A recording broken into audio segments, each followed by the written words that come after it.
Okay, can you all hear me? Good. My name is Professor Bluetits, and as you know, due to the coronavirus, the peer review of our students' papers has been forced to be done over Zoom, I believe it's called. Personally, I'd much rather be doing it across a desk.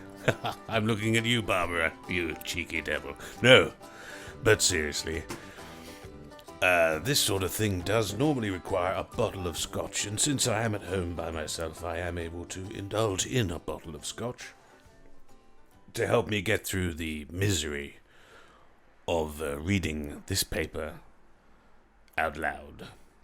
I was told by the author that this paper had the sort of power that could melt your face off, was his exact words, much like the Ark of the Covenant in that film about the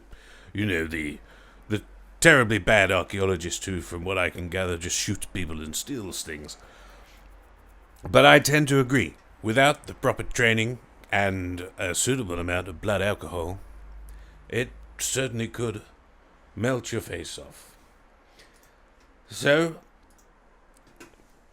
I suggest you sit back and relax, and just listen very carefully to this learned paper, written by a young man who's not got a very bright future. It has to be said. Anthony Riley, I believe his name is. Right. Just poured myself a drink, and now I'm almost ready to go. If you'll bear with me just a moment, I need to take off my trousers because I'm a law professor.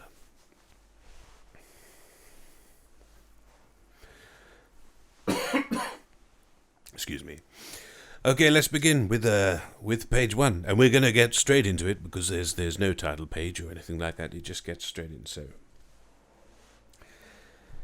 is the national curriculum really achieving its intended? Oh, I should say before we really start is that if my pronunciation is wrong, I apologize, but the spelling is terrible. Apologies. Is the national curriculum really achieving its intended objectives, or is it actually being used to indoctrinate, in quotation marks, children through the back door with pseudoscience, in quotation marks, pseudoscience teachings that are not proven as true, yet treated as fact and contrary to the Education Act 1996? This critical analysis of the education system attempts to point out how pseudoscience, no quotation marks this time, is being pushed as science and passively indoctrinating the adults of tomorrow unlawfully. The question is, how and why? Is the law being omitted/ignored, and why is this issue not being talked about? Pointless question. Introduced in 1988, the national curriculum was formed by conservative Kenneth Baker, MP, with the intention of standardizing education so that all state-taught students were delivered the same education. That's a difficult sentence to read. All schools would have a predictable outcome, and then expectations would be assumed because of this standardized approach. Despite being portrayed as a slug on the satirical comedy Spitting Image, the consequence of his work is still practiced in schools in 2018, 30 years on, and Kenneth Baker is now a lord. This paper will question whether the national curriculum is being used as it was intended, or is it actually indoctrinating children passively by teaching pseudoscience, no quotation marks, as fact, and people are not aware of the issue of passive indoctrination. Right. Excuse me, just having a drink. As regards the law, government has an appointed Minister for Education. The role at the time of writing is the Secretary of State for Education, and is currently occupied by Right Honourable Gavin Williamson, MP. He has only 2 principal statutory duties, found in Sections 10 and 11 of the Education Act 1996. Section 10 is a very general promote the education of the people, in quotation marks, and Section 11 is not any more narrow, promoting primary, secondary, and further education, in quotation marks. The lack of any accountability will be addressed later in this document. And there's a lovely picture of Gavin Williamson, MP. With regards to the actual education being taught, in this context, the important law is found in Section 406 and Section 407 of the Education Act 1996. Section 406 provides a statutory duty to local authorities, boards of governors, brackets of schools, and head teachers personally to prohibit the promotion of partisan politics, but conversely, Section 407 requires the balanced presentation of opposing views. These two provisions will be critically analysed to see if the national curriculum is actually a force for good, or has it gone too far and become a vehicle for indoctrination of our youth of today and actually teaching them stories rather than facts for life as an aware adult in a modern world. Full stop. Truth. Full stop. Real world. Full stop. Oh, heavy stuff. Best have another drink. Ah, yeah. There are a few legal avenues open to challenge the way the national curriculum is taught if it was felt to be allowing pseudoscience to be taught as real science. Crikey. Judicial review is available, but it largely acts as a deterrent because of costs associated with following it and due to the time it takes to conclude issues. It can be argued to be a control to slow all progression of issues right down to the point where that in itself acts to put off litigation. He certainly does understand law. The tort of negligence is worth considering, as there can be no doubt that the profession of teaching owes its students a duty of care. Furthermore, the duty is fiduciary, in that it is so imbalanced against the children that the highest duty exists. The issue with negligence is that you have to show a fiscal loss. How on earth might you quantify a fiscal loss if you were able to argue successfully that there was a breach of duty? A possible breach of duty here is not likely to prove a loss, as the loss will almost entirely be deemed as too remote on a case-by-case basis. But perhaps there could be a difference if a class action of a generation ever tested a point if it was argued that they were taught falsehoods. He actually wrote this, and submitted it to us, the learned law professors, for peer review. There may also be other avenues open to possible litigants, but the main purpose of this paper is to identify an issue that is simply unknown and unaware of that. What? There may also be other avenues open to possible litigants, but the main purpose of this paper is to identify an issue that is... Oh, comma would be nice, Anthony, Jesus. That is simply unknown and unaware at the time of writing. That doesn't make any sense at all. Like I said, he certainly seems to understand law. Are children actually being indoctrinated by the very system that is meant to teach them? For the purpose of this paper, how many different times do you have to state the purpose of a paper in the beginning of the paper? Christ.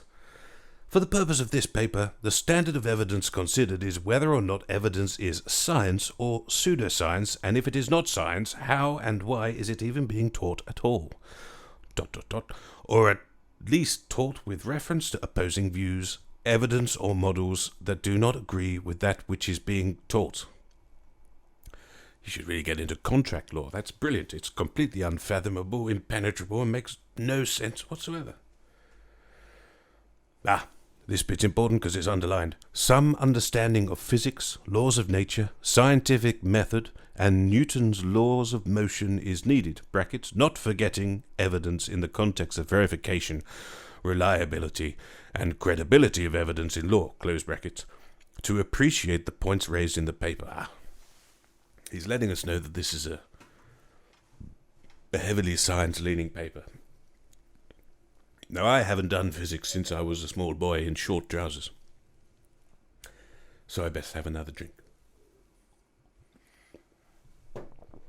Oh, good Lord. Okay, here we have a couple of attachments he's put in from the Education Act 1996. Section 406 of the Education Act 1996 reads, Political indoctrination. The local authority, governing body, and head teacher shall forbid a. the pursuit of partisan political activities by any of those registered pupils at a maintained school who are junior pupils, and b. the promotion of partisan political views in the teaching of any subject in the school. Section 407 reads, Duty to secure balanced treatment of political issues.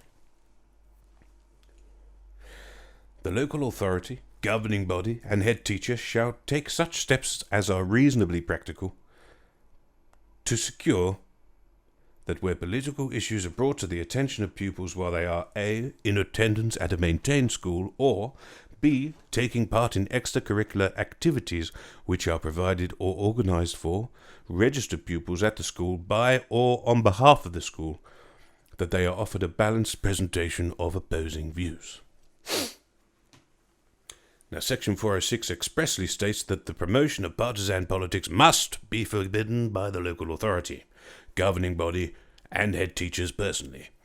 This is the focus in the context of the current teachings of the Copernican model, commonly described as heliocentricity, helio being, quotation marks, of the sun, and centric being, in quotation marks, in the middle.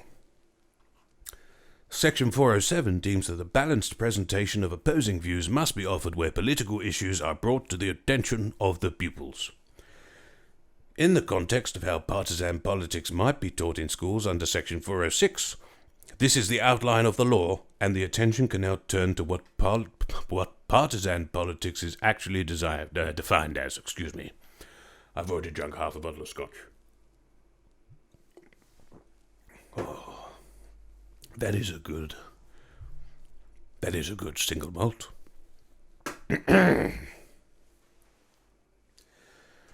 Okay, in layman's terms, partisan simply means holding strong views of a particular position. A similar adjective is protagonist. Not sure about that, but I will take Anthony's word for it. I am slightly drunk. For some reason, partisan sounds somewhat more sinister than protagonist, but essentially they are of the same meaning. One that is partisan is basically an active supporter of a topic. For example, football fans are partisan in the same way that Labour supporters are partisan, and also those that promote the interest in space are also partisan. Terrible sentence. Whether there is life beyond our world or not is a moot point. Those that argue that there is would be partisan to the ordinary layperson. We're only on page 3. Until there is a test case, it is actually difficult to think what a court might interpret, in quotation marks, partisan politics in law to be. Everybody could have a view and nobody would be wrong, until there was a test case. However, where would a test case come from? Where would partisan politics actually end up being tested in court? What situations in a school... let me try that again. What situations in school might partisan politics arise? What situations in school might partisan politics arise? It's not just me, is it? Okay. Well, it all depends on how you would apply the phrase, quotation marks, partisan politics. It's been quite liberal with the quotation marks.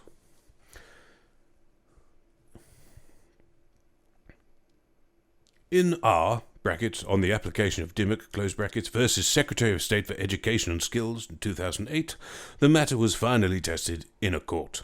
10 years after the royal assent, no test case had made it to court.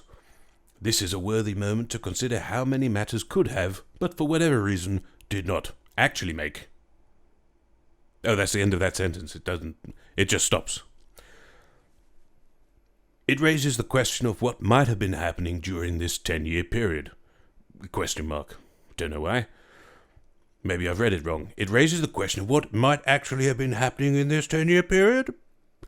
Was it perfect compliance with the law, or was it simply that nobody wants to engage in lengthy legal battles that nobody ever really wins?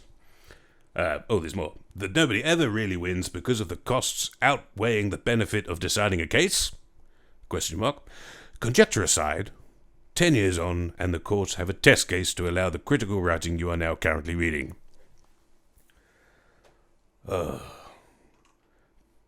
Dimmock has a lot to answer for.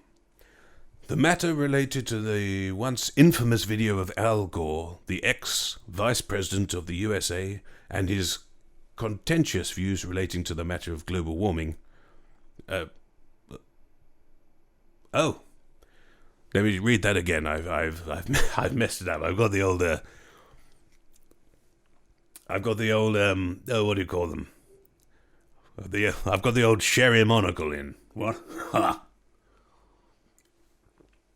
Better have a bit more just to put on the other lens. The matter related to the once... this is a new paragraph. This sentence isn't following on from anything, but he's referring to something... Oh, it doesn't matter. The matter related to the once infamous video of Al Gore, the ex-vice president of the USA, and his contentious views relating to the matter of global warming. In short, a parent questioned why such strong views were being allowed to be shown in school.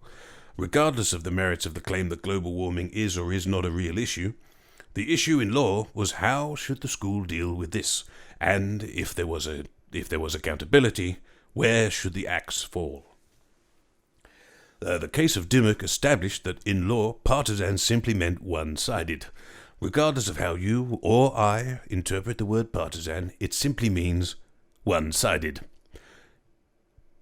In the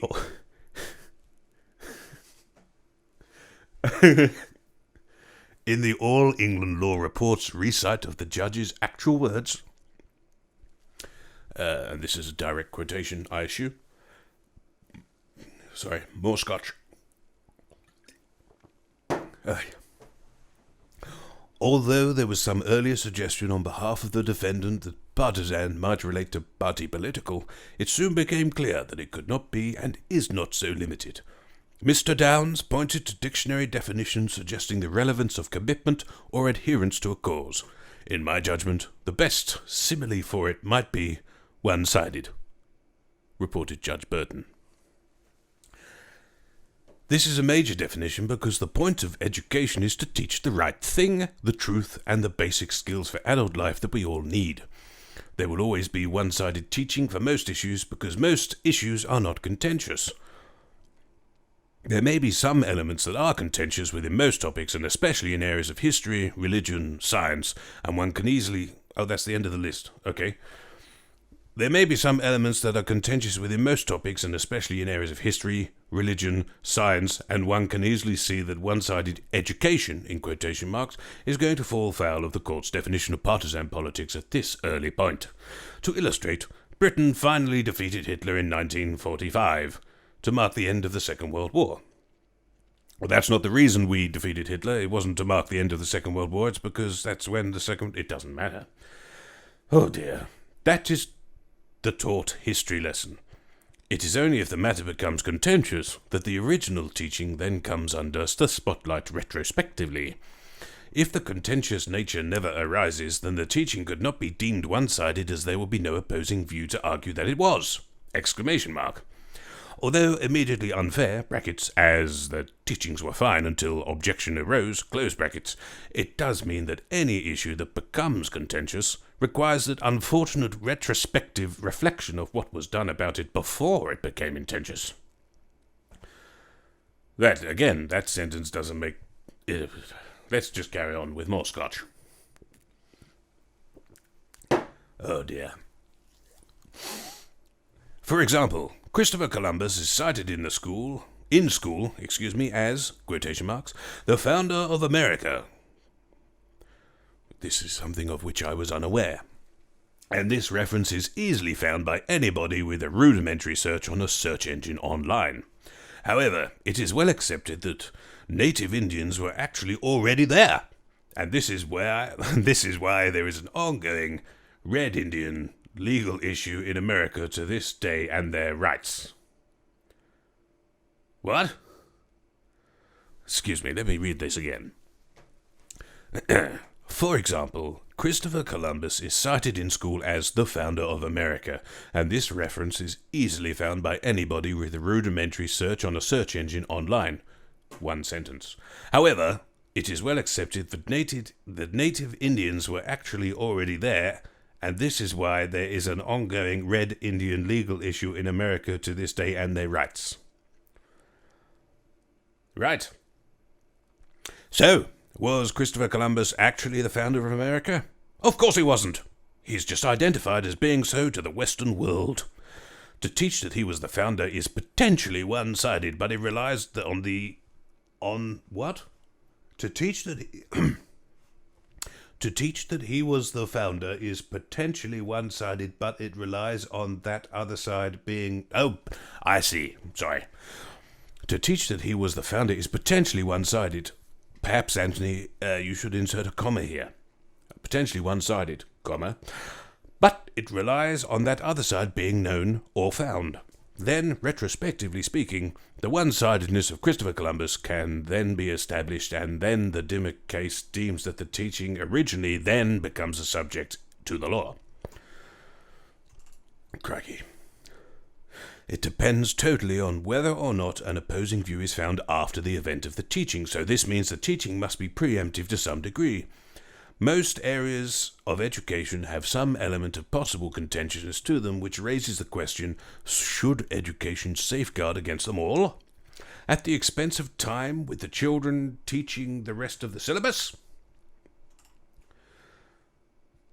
Or should it risk that it gets through the education without being challenged? Should it also be the case that retrospective consideration of how issues were taught is challenged? For this paper, of course it should. Educating the nation should not be indoctrination, and critical analysis of current thinking of how we were educated has to appreciate the importance of the Dimmock case because in deeming the one-sided teaching as caught by the Act, this is still with the same sentence, it means that the nation as a whole can actually challenge how they were taught certain topics. If one took issue with being taught that Christopher Columbus was taught incorrectly to them, and that they should have been aware that there were Red Indians there before Christopher Columbus, Dimmock would deem, at least on the face of it, that one-sided teachings were indeed partisan, and if the issue was political, then that person may be... What? Then that person may, in law, be able to challenge the Christopher Columbus teachings if they felt so strongly, brackets. The law does also state that it must be promoted, not just taught, but this is merely, for example, only close brackets, full stop. Jesus Christ. Okay, that was all one paragraph. The whole thing went on for a page and a half. More scotch. The Dimmock case gave us the factors to be considered with regards to how to decide if there was actually something to pay more attention to the way it might be taught in the national curriculum.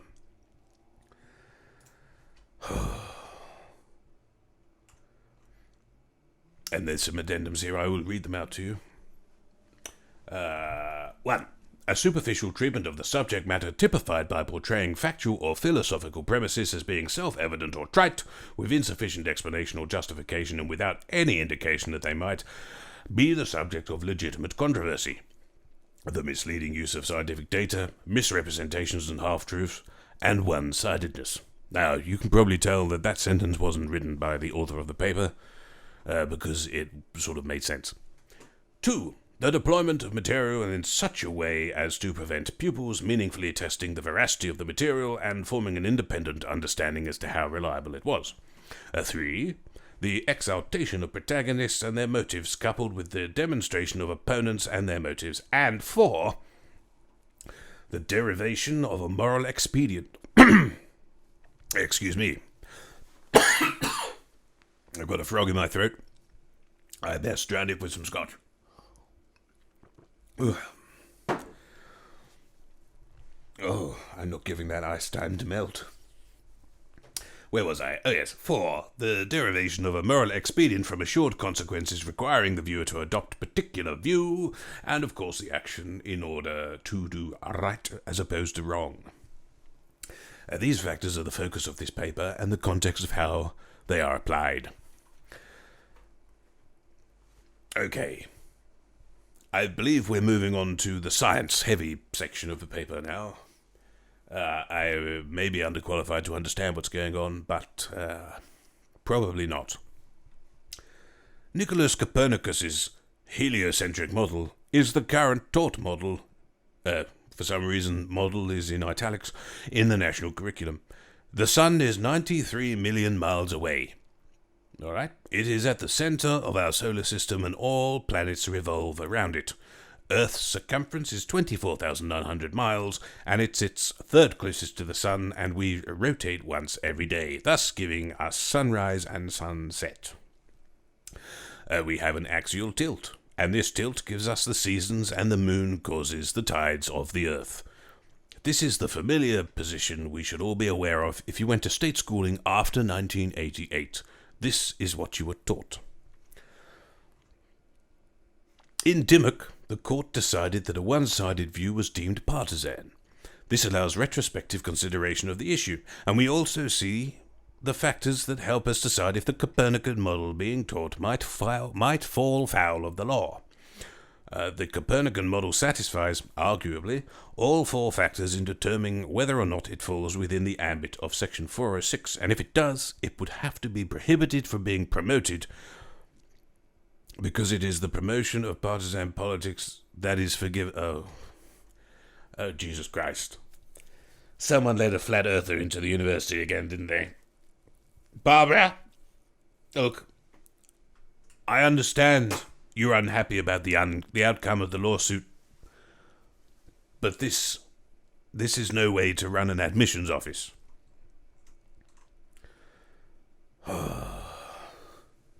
I mean, we barely have a reputation as it is. Oh well, we've started, so we'll have to finish, and we've only finished page 6, and there's only another 22 to go. The issue remaining is whether or not the factors above are satisfied. If the teachings of the Copernican model satisfy the factors, it would be consistent with Dimmock, and a court would likely rule that it is caught by Section 406 and should be forbidden teachings by that law.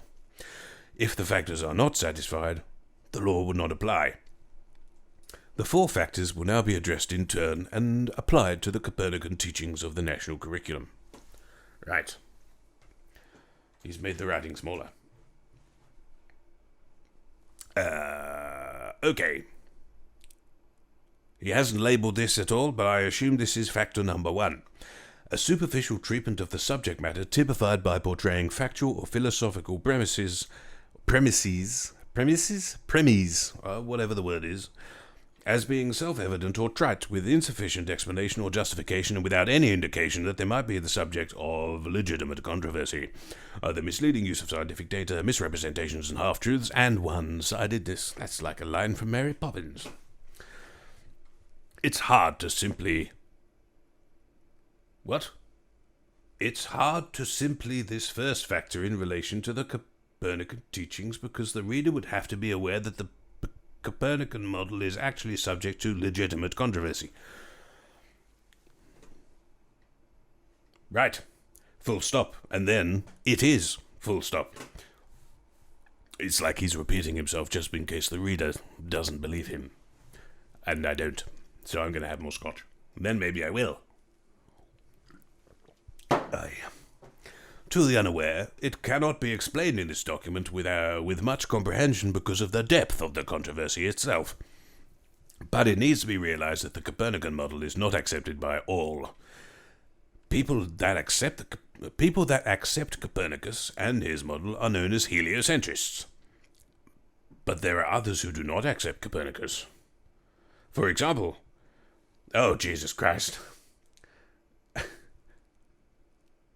Aristotelian, Aristotelian supporters believe the universe revolves around us and are known as geocentrists. There are people that see Earth as flat, and they are known as flat earthers, And there are also people that support that we were created as a construct by some divine intervention, God or otherwise, and are known as morons. Creationists. The point here is that it is certainly not just accepted to be true by all. There is legitimate controversy, and this simply is not told when children learn about the solar system in school. It really is taught as fact, but it should be taught that there are opposing views, because there are actually opposing views. Teaching the Copernican model as fact is wrong. It should be taught as a widely accepted position only.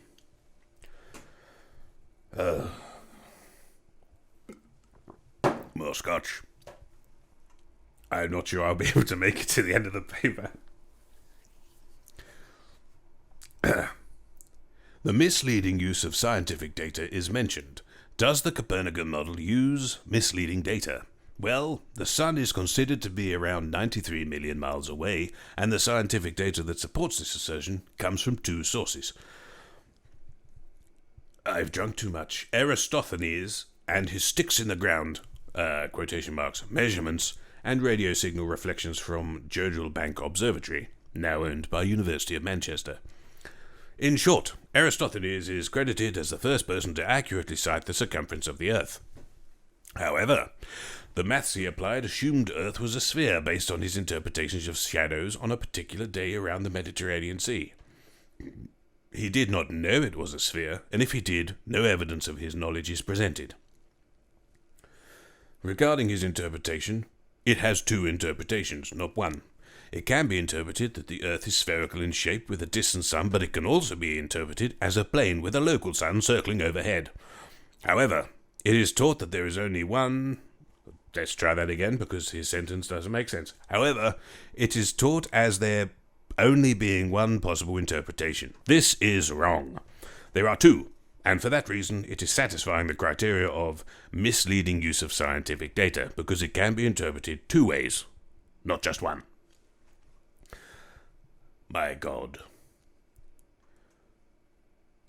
You can also sit on a toilet in two different directions, but you don't.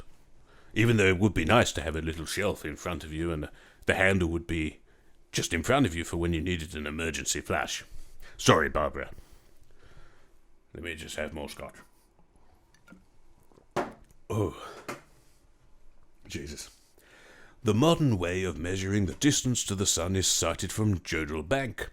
Basically, a radio wave, brackets, part of the light frequency, in case you didn't know, close brackets, bouncing back from Venus is cited as being the current science.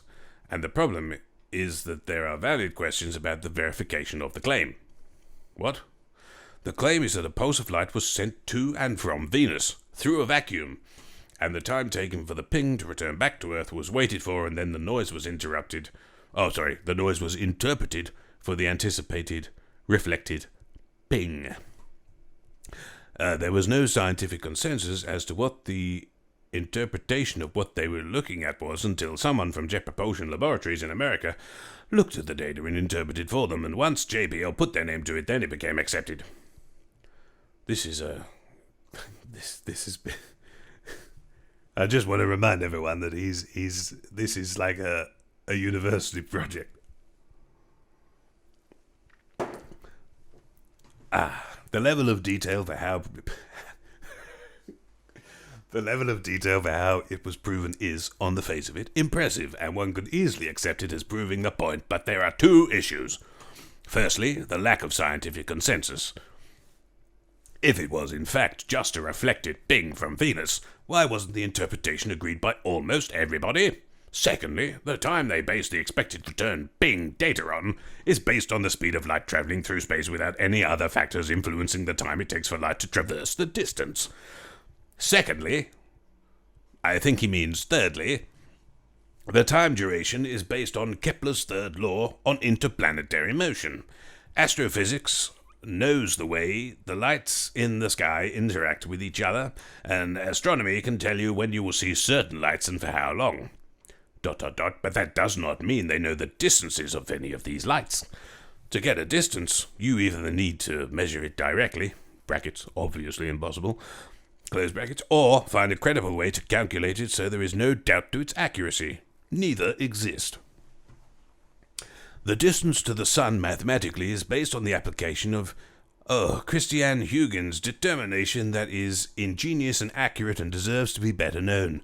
Ordinarily a citation would be correctly placed in the footnotes, but this ingenious and accurate determination needs to be placed... Needs what? Ordinarily, a citation would be correctly placed in the footnotes, but this ingenious and accurate determination needs place in the main body of text because of how weak in law the citation reads. Oh, he's using sarcasm. Okay, he again unlabeled. Really, he's included a section from a page of a book which I don't think he's mentioned. No, well, it's come from IBID. I don't know what that is, but then, this is top shelf science, so I shouldn't be expected to. I deal with animal cruelty cases. Anyway, the section he's highlighted, which I assume is the citation he's talking about, is as follows, and I quote: "If he supposed that planet Venus had the same size as Earth, he could calculate the distance in Earth diameters from his measurement of its angular size. Then, with the Copernican theory, more scotch, he could calculate for the time of the observation a theoretical distance to the planet." See, in my opinion, that is quite ingenious. This is yeah. That's quite clever. I think it's clever. I couldn't have thought of it. Anyway, moving on. The problem here is that the assumption Huygens made has been taken as fact, that his mathematics is right. In law, this is literally the same as assuming that the perpetrator killed the victim by assuming the police did their job right in the first place and the evidence was good. In law, an assumption is rebuttable. In law, an assumption is rebuttable, and the distance to the sun, although accepted, is contentious. The issue from Dimmock is that the national curriculum does not state that this distance to the sun is contentious. It is expressed as fact, and the problem really is that the data is misleading. The conclusion we evidently arrive at in law is that the ping reflections from Venus were not universally accepted by the scientists themselves, which were based on a time duration calculated by the accepted science from Christian Huygens, who assumed that Venus was the same size as Earth. No capital letter, but no capital letter for Venus either. Let's carry on. Who assumed that Venus was the same size as Earth, but then the Earth was assumed sphere by Aristophanes, who based his mathematics on just an interpretation. This was deemed, quotation marks, the only one possible, close quotation marks, but it is not.